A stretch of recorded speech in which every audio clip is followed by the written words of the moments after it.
Bukit Asam ini salah satu BUMN, saya bukan karena ada direksi, sudah lebih dari cukup membaktikan dan memberikan kontribusi bagi program-program pemerintah, utamanya dalam pemberian akselerasi vaksinasi yang dilakukan untuk masyarakat.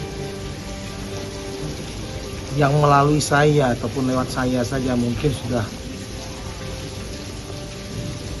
lebih dari 10.000 dengan hubungan baik, networking PTBA dengan Kementerian Kesehatan ataupun pembantu kementerian lain bisa memberikan vaksin kepada masyarakat. Sebagai atas nama pemerintah Kabupaten Muara Enim sangat bersyukur disupport terhadap vaksin gotong royong yang dilakukan oleh PTBA melalui CSR-nya. Nah,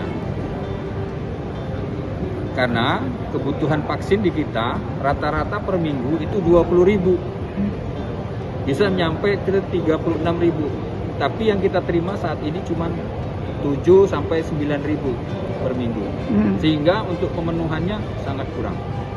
Nah, dengan bantuan ini sangat membantu bagi pemerintah, terutama masyarakat yang ada di lingkungan PTBA. Kita memberikan vaksin gotong royong untuk masyarakat Kecamatan Lawang Kidul. Ini kita siapkan sebanyak 2.350 ya. Jadi nanti yang melakukan vaksinasi dari Rumah Sakit PAM, dan vaksinnya ini diberikan oleh PT Bio Farma. Pelaksananya dari tanggal 18 sampai tanggal 23 5 hari. Namun tanggal 20 mungkin istirahat karena hari libur.